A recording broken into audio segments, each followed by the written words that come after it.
Olá, então voltamos aqui para a parte 2 da introdução ao sistema de controle, né? Que é parte 2 da primeira videoaula da disciplina de modelagem e análise de sistemas dinâmicos. Na primeira parte nós falamos do estudo de sistemas de um modo geral, vimos as definições básicas, as questões dos modelos matemáticos, os tipos de sistema. Então aqui a gente vai falar do sistema de controle, né? Que, como foi falado na primeira videoaula, o tipo de sistema que queremos analisar, né? O tipo de análise, o tipo de modelagem que vai ser feito é com vistas ao uso em sistemas de controle. Tá? Então, o que é controle? Né? Então também é algo que pode ser definido de várias formas. Do nosso ponto de vista aqui, vai ser entendido como um processo por meio do qual se consegue fazer com que o sistema se comporte da maneira desejada. O que é a maneira desejada? Isso vai ser também objeto de estudo nessa disciplina. O controle pode ser manual ou pode ser automático. Né? Manual quando há interação do homem, automático quando não há interação do homem. Nessa disciplina, claro, nós vamos estar interessados em controle automático. Então, aqui é um exemplo bem básico, assim, bem conhecido de sistema de controle. É o exemplo de um aquecimento doméstico a gás. Então, isso é um exemplo muito comum nos livros de controle que foram, né, em sua maioria, escritos no hemisfério norte, nos Estados Unidos, na Europa, e então o exemplo tem mais a ver com o clima dessas regiões, né? Mas ele pode ser também adaptado ao nosso caso como, em vez de sistema de aquecimento, sistema de refrigeração doméstico. Mas aqui, para entender a ideia, né, a gente tem uma casa que é aquecida a gás. Então a gente tem um fornecimento de gás. Então esse gás ele passa, né, por uma tubulação e ele chega no local onde ocorre a combustão, né, que a gente vai chamar aqui de uma fornalha. Tá? Então, como é que funcionaria esse sistema? Ele é bem simples, né? Hoje em dia, no hemisfério norte, esses sistemas são mais sofisticados, mas esse exemplo, mas ainda há casas que funcionam com esse princípio que é bem simples. Então, a temperatura externa é baixa, vamos dizer que seja, sei lá, 0 grau. Tá? E nós queremos que a temperatura interna seja 18. Né? 18 é frio, né, para um nordestino, né, para o natalense, né, o nordestino é frio, mas para um europeu do norte ou um norte-americano é uma temperatura agradável no inverno, né? Então, 18 graus. Então, a gente quer que a temperatura da casa seja 18 graus, mas lá fora está mais frio. Então, existe perda de calor da casa para o meio externo, para o exterior. E o que é que acontece? Né? Então, a gente vai aqui ter um circuito comparador, que vai comparar a temperatura desejada, que no caso aqui diz que é 18 graus, com a temperatura que está sendo medida por entre aspas, né, por um dispositivo que é um sensor de temperatura. Tá? Então, tem um sensor de temperatura que diz, opa, aqui está 18 graus e a temperatura medida está, digamos assim, 12. Então, vai ter aqui uma comparação, circuito comparador, vai dizer que a temperatura desejada é maior do que a medida, e ele vai fazer com que uma válvula de gás se abra. E aí, com essa válvula aberta, vai entrar gás na fornalha e esse gás vai entrar em combustão. E vai começar a aquecer a casa. Tá? Então, vai aquecer, aquecer, aquecer, até, aqueceu, passou de 18 graus, aí agora a temperatura desejada está menor do que a medida. Então o que é que ele vai fazer? Opa, vai mandar fechar a válvula de gás, vai parar de aquecer a casa. Parou aí? Está funcionando? Não. Por quê? Porque a casa, por mais bem isolada que seja, não tem isolamento perfeito. Lá fora está mais frio do que dentro da casa, então vai ter perda de calor e vai começar a esfriar de novo. A temperatura vai ficar de novo abaixo dos 18 graus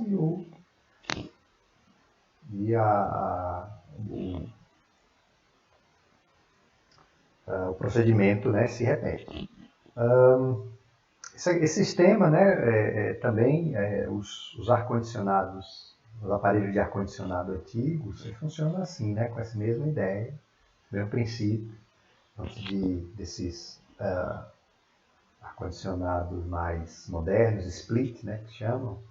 Então funcionava assim, né, você ligava, ele resfriava a sala, então, o compressor lá funcionando, aí quando chegava na temperatura, ele parava de funcionar.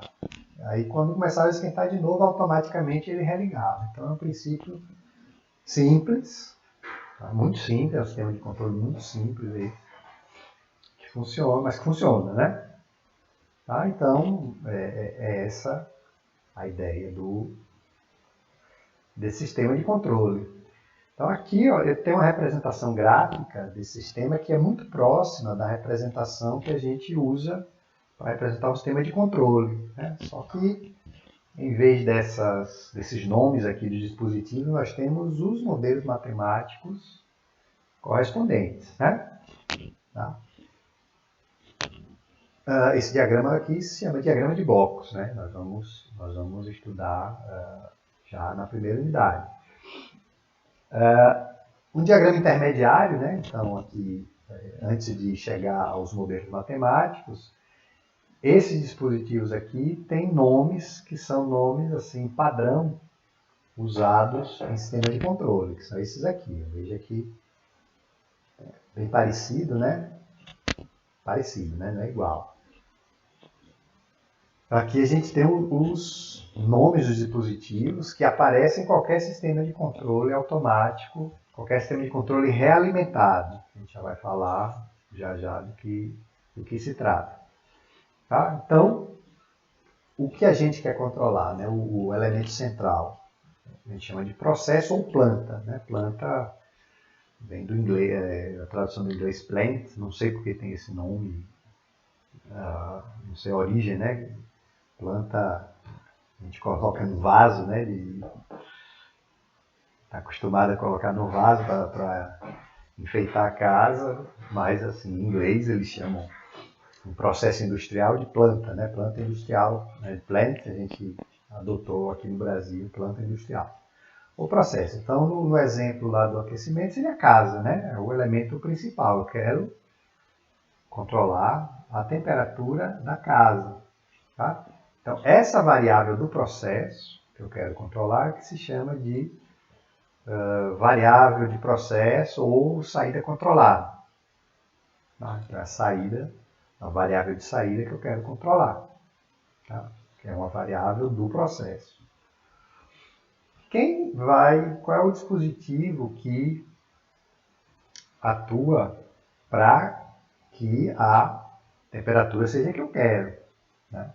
Nesse exemplo, né? No caso é a válvula de gás que abre e fecha para fazer o gás entrar em combustão dentro da fornalha. Então, esse dispositivo tem um sistema de controle que a gente chama de atuador.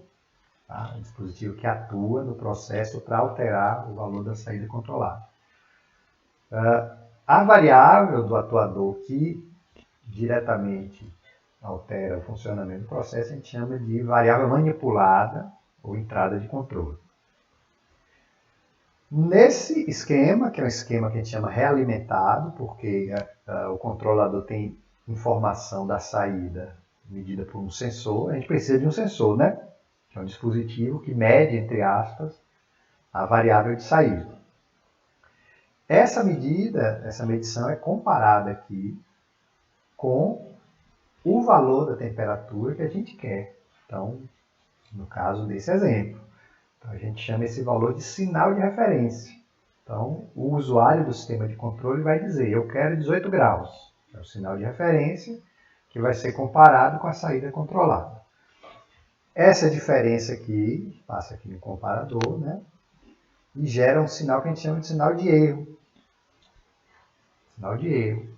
O controlador, que é o dispositivo, digamos assim, inteligente aí desse sistema, ele vai ter essa informação de um erro. Opa, a temperatura está maior do que o que eu quero. E aqui vai ter uma lógica nesse exemplo, mas poderia ser um dispositivo.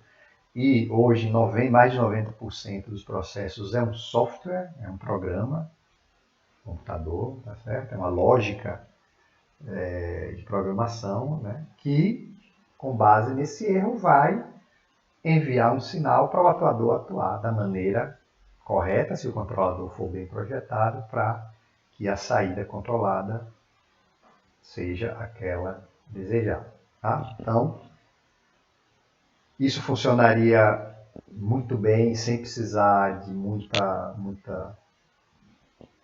chaveamento, né, do dispositivo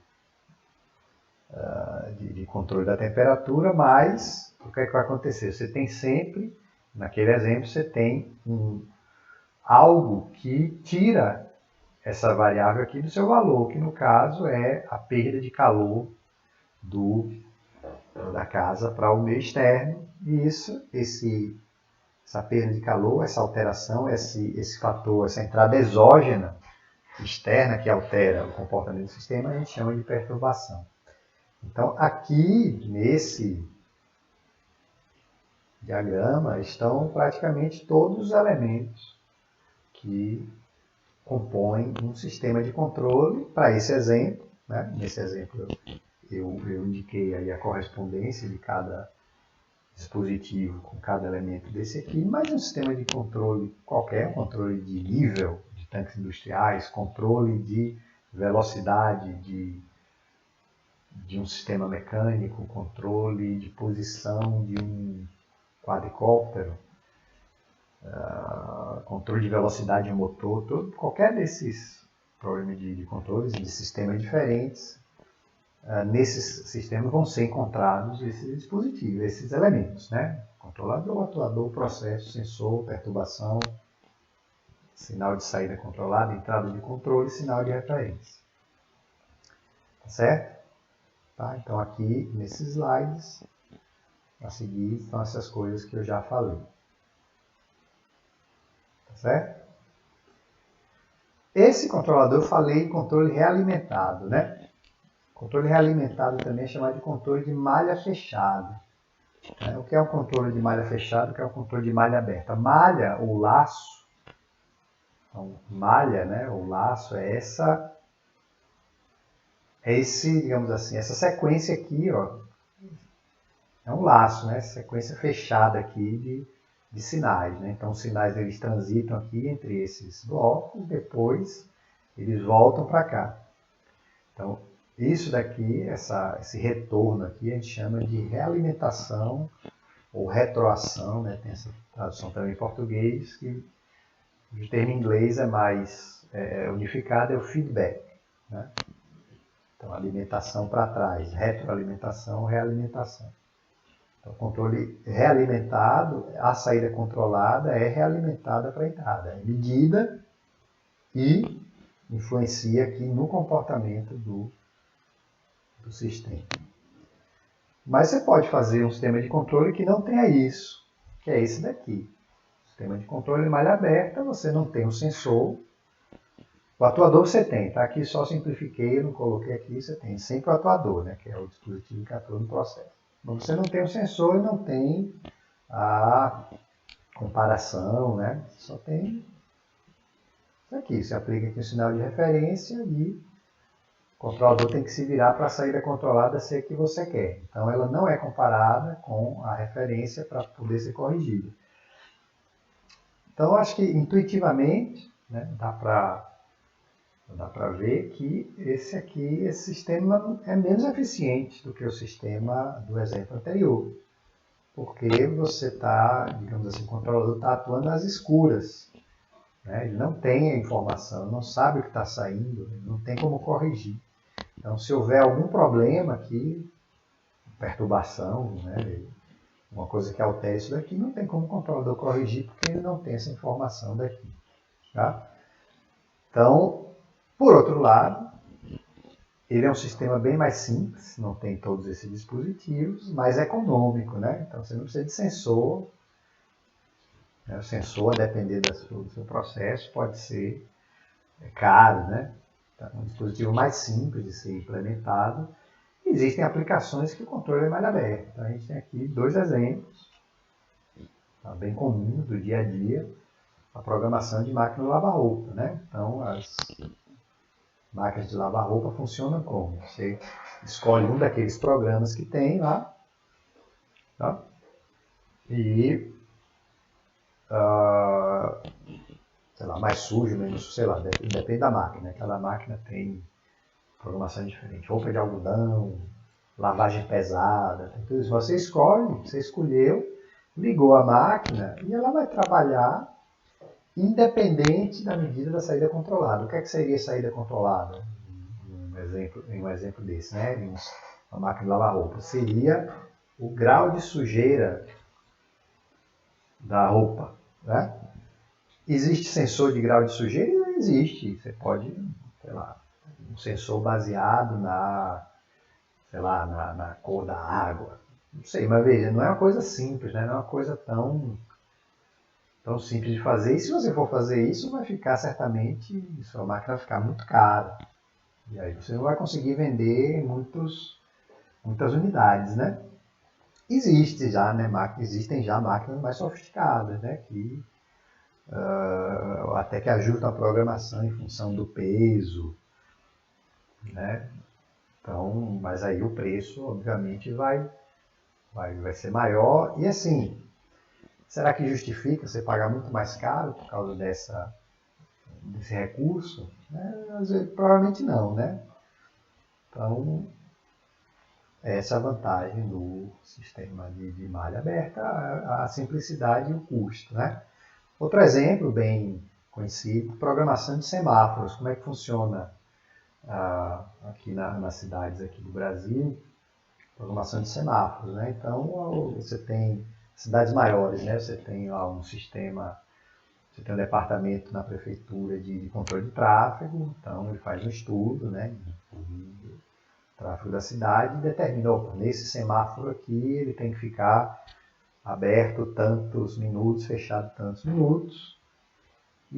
Mas na hora do rush, né, na hora do pico lá de tráfego, muda. Isso aí pode ser mudado. Então, é isso, né? Então, durante um período do dia fica com a programação fixa, depois, na hora do pico, muda a programação. Mas não existe um dispositivo que meça o fluxo de veículos e altere a duração de abertura dos semáforos automaticamente.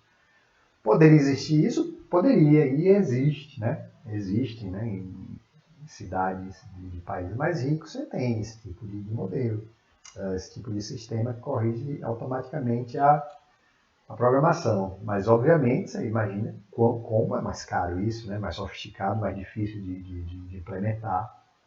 Você teria que ter sensores de fluxo de veículos instalados em pontos estratégicos da cidade.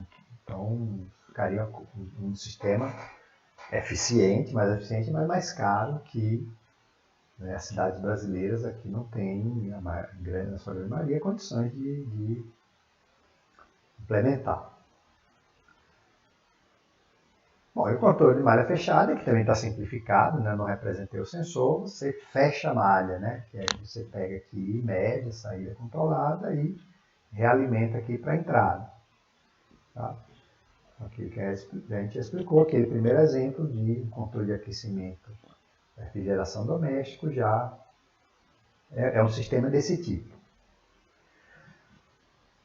Pelo fato de atuar, de corrigir, né, o comportamento do sistema com base na medida da saída, traz diversas vantagens intuitivamente claras, né?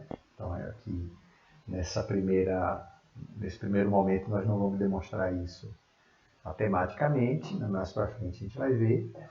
Então, a realimentação permite estabilizar sistemas instáveis, é menos sensível a modelagem de perturbações, né? O sistema que usa a malha fechada, a realimentação, é menos sensível a modelagem de perturbações. No exemplo, o próprio exemplo lá do aquecimento, a gente vê como isso funciona, né? Tem a perturbação lá esfriando a casa e automaticamente o sistema corrigindo isso. Permite melhorar o desempenho do sistema. Então aqui, o sistema de controle que nós estudamos aqui é o sistema de controle realimentado. Certo? Aqui mais um exemplo clássico, um exemplo de controle de velocidade de uma mesa rotativa que de uma maneira mais simples é o controle de velocidade de um motor de corrente contínua, né? A mesa rotativa aqui estaria acoplada no motor, poderia ser, por exemplo, a mesa rotativa que tem um leitor de CD-ROM ou um leitor de DVD, né? Você tem uma mesa rotativa acionada por um motor, onde você coloca lá o DVD e aquela mesa tem que rodar uma determinada faixa de velocidade para que a leitura seja correta. Então você tem que controlar essa velocidade. O controle de malha aberta seria isso aqui, né? Então a velocidade da mesa ela é proporcional à tensão aplicada no motor.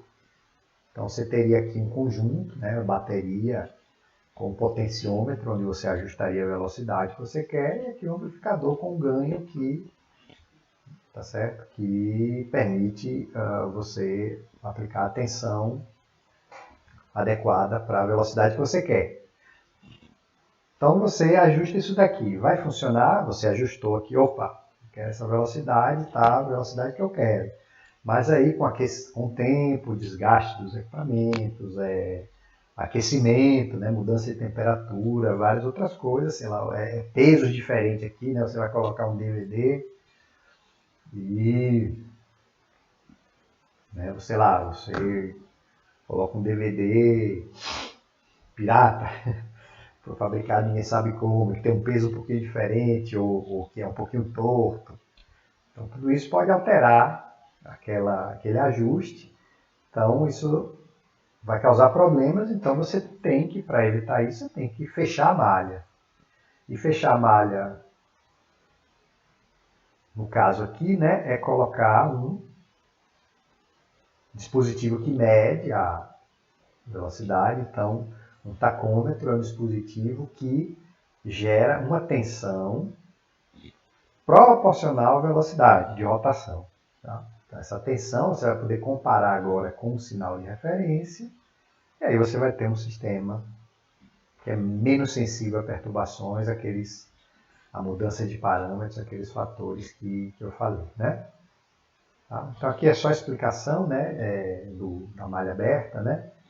Aqui eu transformei aqui esse diagrama aqui num diagrama de blocos, onde aqui tem um dispositivo de sistema de controle, o controlador, o atuador e o processo. O processo é a mesa rotativa, quem atua para alterar a variável que eu quero controlar, que é a velocidade da mesa, é o motor, que é o atuador, e quem envia o sinal para o atuador,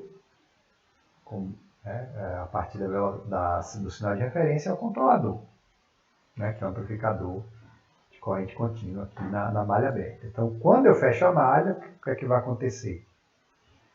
O sensor, né? O sensor aqui, que no caso é o tacômetro, que vai entrar aqui e vai mandar um sinal que vai ser comparado com a velocidade desejada. Então, esse é o controle em malha fechada. Então, esse aqui é um exemplo de como se fechar a malha, né, a partir de uma malha aberta. Então, o que eu falei, né? Então, o que é que fecha? Qual é o elemento que vai permitir fechar a malha? É o sensor, né? Sensor. Bom, o sistema de controle, então na primeira parte da videoaula, né, parte 1, a gente falou de diversos modelos matemáticos para representar um sistema. Eu falei, tem a equação diferencial, o modelo de estado e a função de transferência. A teoria de controle, como nós conhecemos hoje, ela começou a ser desenvolvida na década de 1920, certo? E, então, antes da era dos computadores digitais, e começou a ser desenvolvida, a aplicação era um projeto de amplificadores realimentados, então na área de eletrônica. Então, pela falta de computadores digitais e por essa aplicação de eletrônica, né, se desenvolveu inicialmente os métodos baseados em funções de transferência. Né? Então, funções de transferência podem ser obtidas experimentalmente de uma maneira relativamente fácil quando você tem, no caso de aplicações eletrônicas, osciloscópios, geradores de funções, né? Você tem uma série de facilidades para obter experimentalmente funções de transferência. E essa teoria baseada em funções de transferência, resposta em frequência, ficou conhecida como teoria clássica. Mas aí quando chega nos anos 1950, já começam a aparecer os primeiros computadores digitais e você trabalhar com modelos de estado, que são modelos baseados em matrizes, né? Então você tem muita operação matricial, que é muito difícil de fazer na mão, né?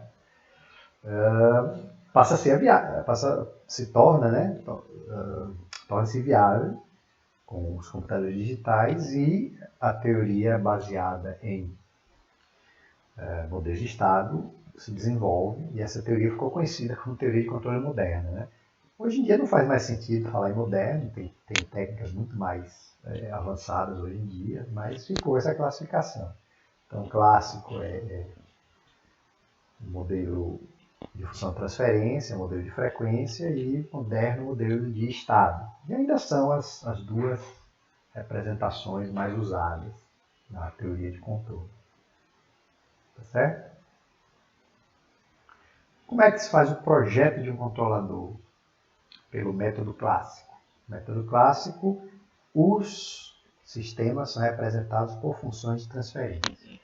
Então, aqui, aquele diagrama de bloco que eu mostrei, que tinha nomes controle, controlador, processo, atuador, etc. Agora eles vão ser funções de transferência. Né? Então aqui, essa figura já serve para ressaltar uma coisa que eu vou falar bastante ao longo do curso. Né? Uma das coisas fundamentais nesse curso aqui, nessa disciplina, é a gente saber traduzir um modelo matemático, uma coisa abstrata, em coisas concretas. Tá? Que são coisas concretas. Coisas concretas, eu quero controlar a temperatura, eu quero ligar o ar-condicionado na minha sala, eu quero colocar 20 graus e eu quero que em 5 minutos a temperatura esteja em 20 graus e antes de chegar em 20 graus ela não pode cair abaixo de 18. Então isso é uma coisa concreta. Como é que eu chego nisso a partir de modelos matemáticos que são coisas abstratas? Né? O modelo matemático aqui é uma função de transferência. São dois polinômios, um polinômio sobre o outro. Um polinômio característico. As raízes do polinômio característico, os polos. Tá? Então, uma das coisas fundamentais aqui nesse curso é a gente traduzir essas coisas abstratas na coisa concreta. Então, isso é um dos objetivos dessa disciplina.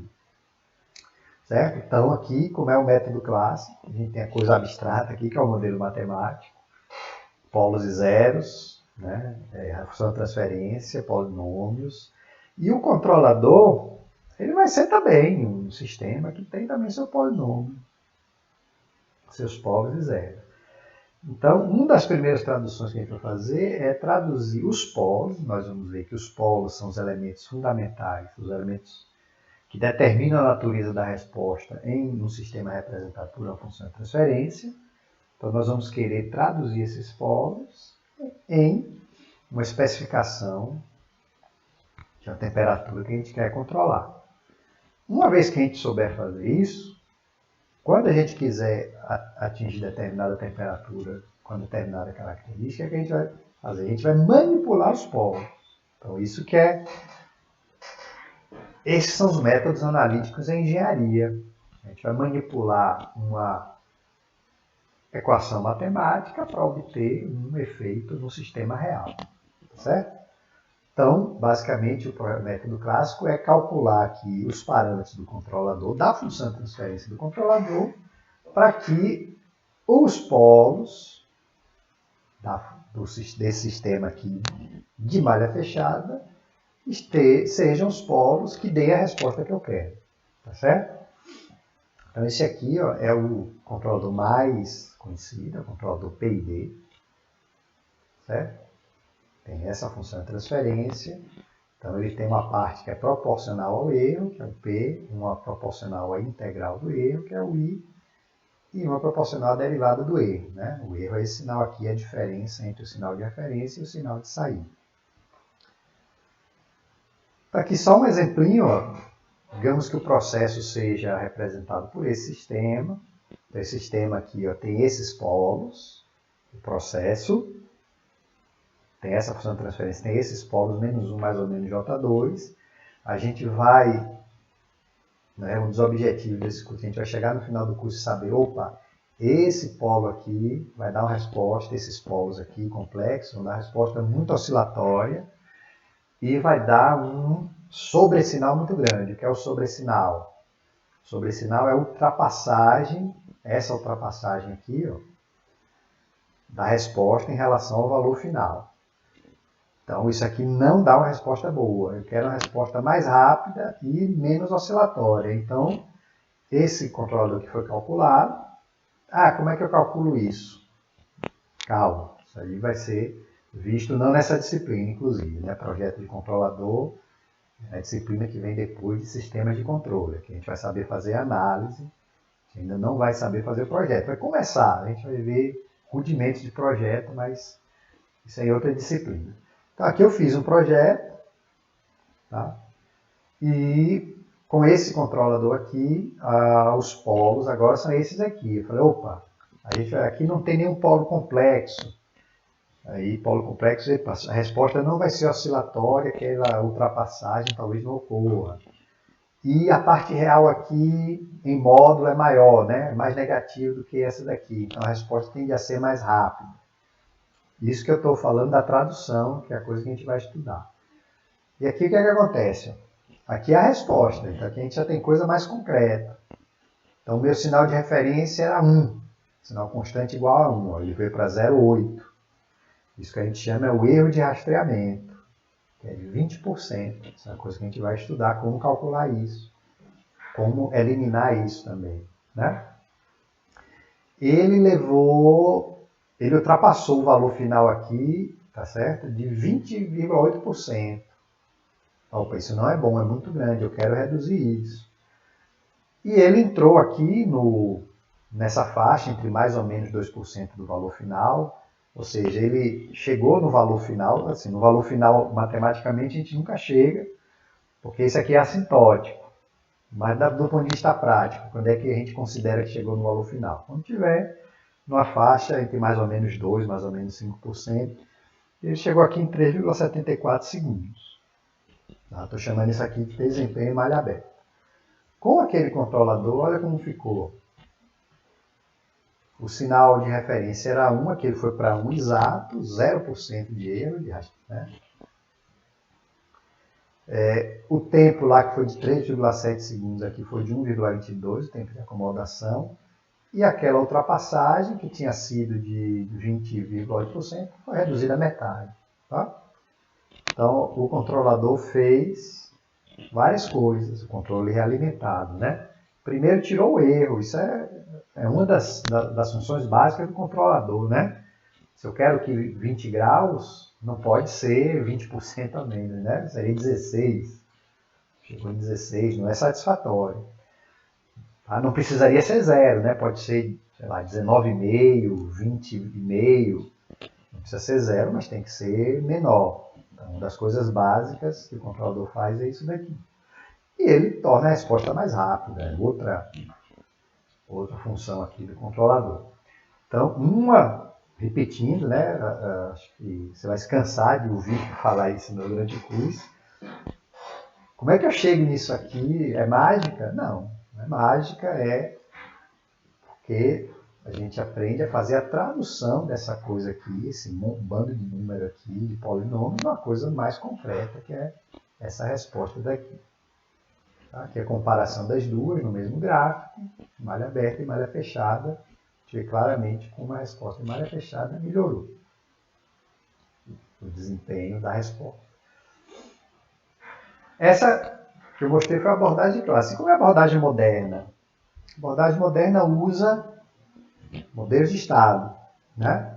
São esses modelos aqui, ó. Esses aqui são matrizes, né? Então parece um modelo bem mais complexo. Não é, né? A gente vai ver que ele é mais completo, né? É mais completo, realmente. É um pouquinho mais complexo, é verdade. É mais completo do que a função de transferência. Mas hoje a gente tem uma série de ferramentas que permitem trabalhar com esse tipo de modelo sem muita dificuldade, né? Então, aqui, as técnicas são um pouquinho diferentes, tá? Vou fazer a questão de realimentação de estado. Então, em vez de eu medir a saída, eu teria que medir todas as variáveis de estado. A gente vai ver que isso já é mais difícil, exige mais sensores, porque você tem muito mais estados, né? Veja que a saída é uma combinação dos estados. Então, você tem mais estado do que saída. Então, você precisa de muito mais sensor, nem sempre é possível. Tá? Mas essa é uma discussão que vai ficar para depois. E aí o que acontece? Quando eu faço isso aqui, o sistema área fechada fica dessa forma, né? Caramba, e agora? Cadê os polos? Então, na primeira parte do curso, eu falei para vocês que existe uma relação entre os polos e os autovalores dessa matriz. Então, a ideia continua sendo a mesma. É alocar os autovalores, que na abordagem clássica se chamam polos, né? Eles são irmãos quase gêmeos. Também vai discutir isso. Alocar numa região adequada que, quando eu fizer a tradução para a resposta real, dê a resposta adequada. Então, em vez de manipular polos, vou manipular autovalores, né? Então, a ferramenta matemática é um pouquinho diferente, mas a ideia que está por trás é a mesma. Tá certo? Que seria a abordagem clássica. Bom, então, os exemplos que eu dei, né, o que estou falando até agora, eu falei tudo sempre do mundo analógico, né, de tempo contínuo. Como é que seria o mundo digital? Como é que isso funcionaria no mundo digital, né? No mundo digital, o que é que ocorre, né? Basicamente, vou voltar aqui para o PID. Esse bicho aqui, né? Esse PID aqui está representado matematicamente como uma função de transferência. Mas o que é que ele é de fato? Então, nos primórdios da teoria de controle, que eu falei para vocês que foi a aplicação onde ela começou a se desenvolver, era de projeto de amplificadores realimentados, isso era um circuito eletrônico, tá certo? Então, essa função de transferência aqui, você realizava a partir de circuitos eletrônicos, amplificadores operacionais, capacitores, indutores, resistores. Então, o que é que você fazia? Você montava um circuito que tinha a função de transferência desejada, né? Nesse caso aqui, desse controlador, que é o mais usado na indústria, você precisava de integradores, amplificadores e derivadores. Isso já se sabia fazer naquele tempo com dispositivos eletrônicos, né? Tá certo? Então, essa é como era feita, né? Mas hoje em dia é o mundo digital, né? Então, isso aqui não é mais um amplificador, não é mais um circuito eletrônico analógico. É um circuito digital? Não é o circuito digital também. O circuito digital ele vai dar suporte a isso. Você precisa de um circuito digital para implementar todo o seu sistema, né? Você precisa de circuitos digitais para fazer a amostragem dos sinais analógicos. a digitalização, né? Você tem que converter do analógico para digital. Depois você tem que converter, né? Quando você fizer lá o processamento de digital para analógico, para aplicar no processo. Que é basicamente isso que está representado aqui. Tá? Então, o seu controlador agora no mundo digital é matematicamente uma função de transferência em Z. A função de transferência em Z no domínio de tempo, do tempo é uma equação de diferenças. E a equação de diferença é uma equação recursiva que você implementa via software. É um programa.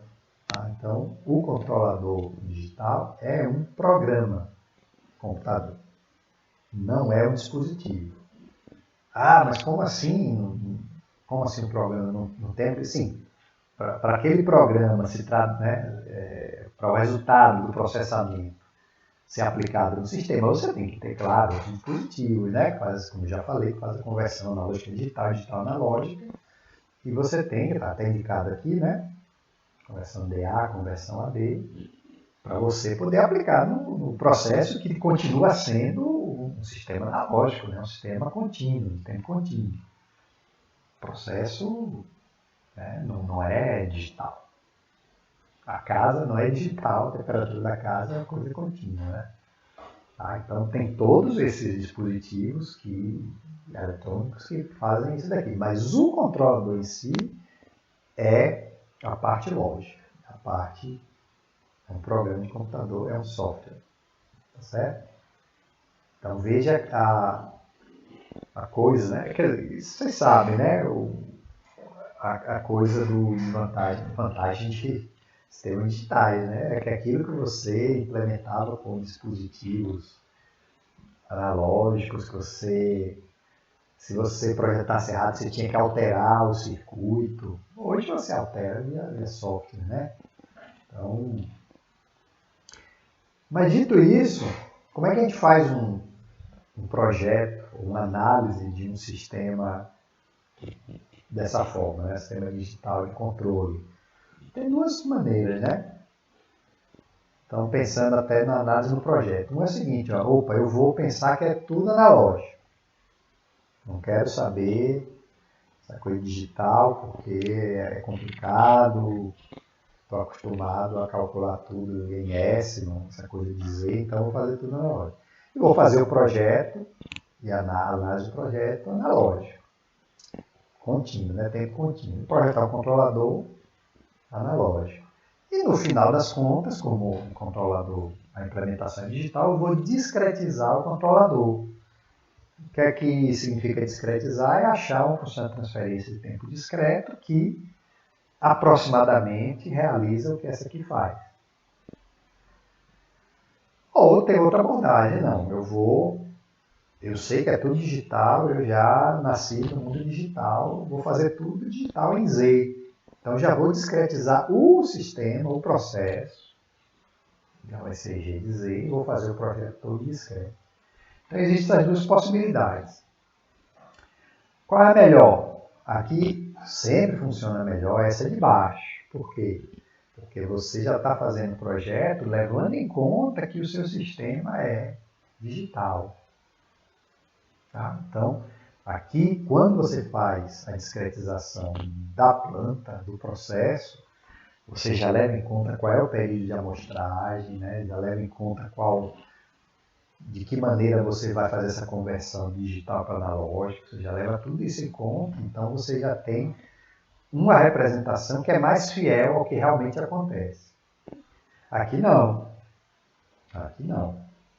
Aqui você esqueceu, você só discretiza o controlador no final, mas você fez o projeto sem levar em conta que isso era discretizado. Mas esse aqui de cima tem chance de funcionar? Tem. Ele tem chance de funcionar se o seu sistema digital tiver um comportamento próximo ao do sistema analógico. Quando é que isso acontece? Se o seu período de amostragem for muito pequeno, né? Se você faz uma amostragem com a taxa muito alta, o período é pequeno, então o sistema digitalizado, discretizado, tende a ter um comportamento mais próximo do sistema analógico. Mas nem sempre você pode escolher isso, né? Então, esse projeto aqui de baixo, essa abordagem aqui de baixo, você já vai levar em conta qual é sua taxa de amostragem, que depende do dispositivo que você está usando. Nem sempre você escolhe isso. Isso aqui, né, vai dar um resultado geral melhor. Bom, então vamos ver qual é o escopo do curso, né? Então nós falamos de sistemas, definição de sistemas, falamos de modelos matemáticos, de classificação de sistemas, linear, não linear, variante no tempo, invariante no tempo. E falamos também como esses modelos matemáticos, né, podem ser usados em uma aplicação em sistemas de controle realimentados, né, que é a aplicação que nós vamos estudar aqui nesse curso. Tá? Então, visto tudo isso, qual vai ser o escopo, né, do curso? Bom, o nome da disciplina, né, do curso Sistemas Lineares, tá? Então o foco, né, vai ser em sistemas lineares que satisfazem a propriedade de linearidade, o princípio da superposição. Tá? Eventualmente, nós vamos dar exemplos, né, de sistemas não lineares, mas a análise, né, o estudo da teoria nesse curso é teoria de sistemas lineares. Só vamos tratar de sistemas determinísticos, não vamos tratar de sistemas estocásticos. Sistemas causais, tá? Que são sistemas realizados fisicamente.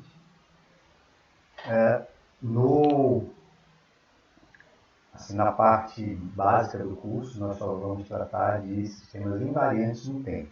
Certo? Na parte, né, vou falar daqui a pouco do trabalho, eventualmente, né, um dos temas que vão ser propostos para o trabalho é de sistemas lineares variantes no tempo. Tá? Mas as aulas, o desenvolvimento, a maior parte do tempo vai ser de sistemas invariantes no tempo. Vamos tratar de sistemas contínuos e discretos no tempo. Tá? Então, nós vamos ver que muitas das técnicas, tá, que vão ser abordadas podem ser aplicadas indistintamente em sistemas contínuos no tempo e discretos no tempo. Então, nesse caso, nós vamos dar um foco maior nas diferenças. Né? Então, são modelos diferentes, né? Modelo de tempo contínuo e modelo de tempo discreto. Muitas técnicas podem ser aplicadas indistintamente nos dois, mas há algumas diferenças que vão ser abordadas. E vamos também tratar de sistemas monovariáveis e multivariáveis. Tá? Então, como modelo matemático principal, né, a gente vai trabalhar muito mais tempo com o modelo de estado. Tá? Esse modelo de estado, para os sistemas lineares, é um modelo matricial, né? Então a gente tem a representação matricial e o fato de usar essa representação vai nos permitir usar o mesmo modelo para sistemas monovariáveis ou multivariáveis. Então os modelos de estado que nós abordamos aqui são válidos tanto para sistemas com qualquer número de entradas de estado e de saída. Então, esse aqui é uma divisão, é o programa do curso. Eu fiz uma divisão aqui em unidades, que está mais... Essa separação é mais para marcar, né? Então, ao final da primeira unidade a gente tem uma avaliação, ao final da segunda unidade tem outra. Tá? Então, na primeira unidade, boa introdução, são esses dois primeiros vídeos, né? Que foram sobre introdução, análise linear de sistemas. Tá? Aqui só um detalhezinho, né? É análise linear de sistemas ou é análise de sistemas lineares? Tá. Qual é a diferença, né? Então, análise de sistemas lineares, a gente trata só de sistemas modelos, né, lineares, análise linear de sistemas, a gente pode partir eventualmente de um modelo não linear e obter um modelo linearizado, né, uma aproximação linearizada, e em cima disso a gente fazer uma análise linear, né, de um sistema que eventualmente pode não ser linear. Então tem essa sutileza aí, né, nessa denominação. Então são essas aulas, né, e depois a gente vai tratar dos modelos, né, dos modelos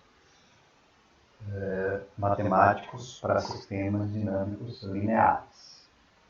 Então tem esses 3 modelos aí: integral, convolução no caso contínua, soma de convolução no caso discreto, função de transferência e modelo de estado. Tem mais um modelo aqui que não coloquei nessa lista, que é o modelo, digamos assim, básico, né? Quando a gente levanta o modelo de um sistema físico, em geral, o que é que nós obtemos? Nós obtemos um modelo, uma equação diferencial ordinária, né? No caso de sistemas de parâmetros concentrados, ou uma equação diferencial derivados parciais quando é um sistema distribuído.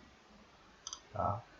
Então, além da equação diferencial, são esses 3 modelos que nós vamos estudar, sendo que nós vamos ver a relação entre todos eles, como se relaciona a integral de convolução, equação de transferência, com o modelo de estado, como a gente passa de um para outro, com mais ênfase nos modelos que são mais usados, que são a função de transferência e o modelo de estado, né? Pronto. Na segunda unidade, pronto, a gente já vai usar praticamente o modelo de estado.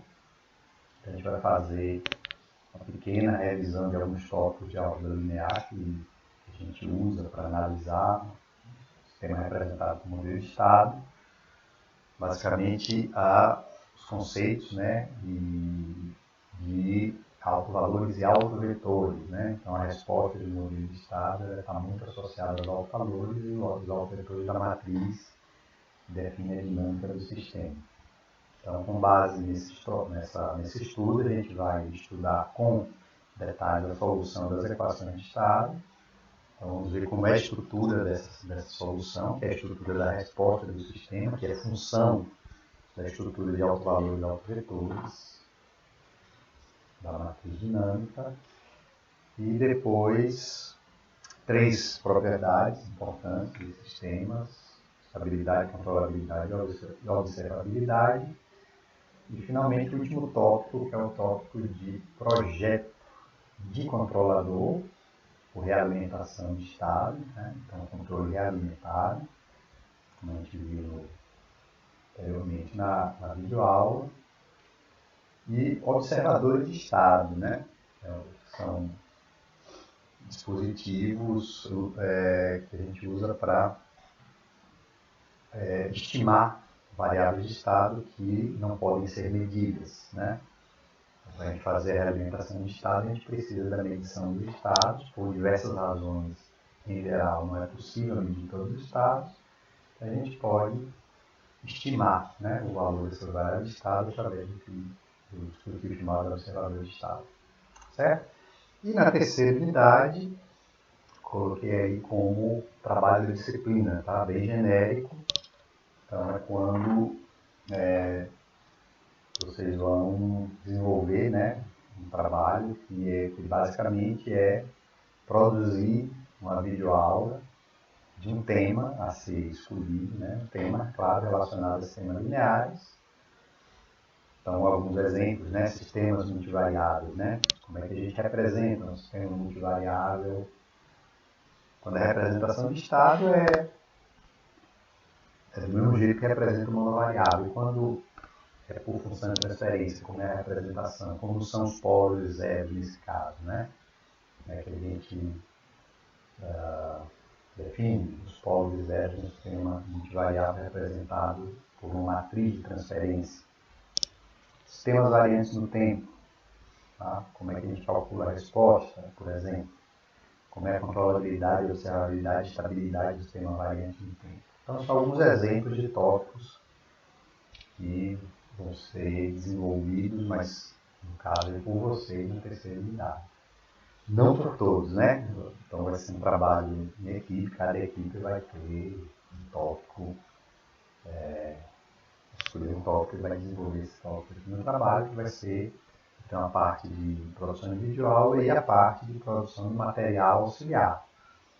Uma pequena apostila, uma lista de exercícios, tá? Então isso vai ser discutido quando for detalhado esse trabalho. Um pouco da bibliografia, né? O curso de bibliografia principal é esse primeiro livro aí, o Shen, livro muito tradicional de sistemas lineares, na quarta edição. A primeira edição é dos anos 70, 1970, né? E aí tem algumas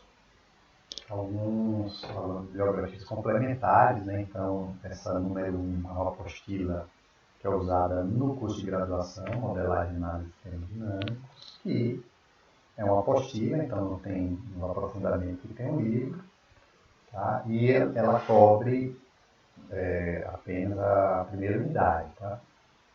Em parte, tá? Não é... Então, assim, eu estou colocando esse material como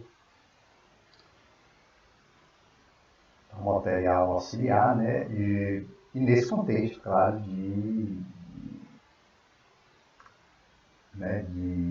pandemia, onde não se tem acesso à biblioteca, né?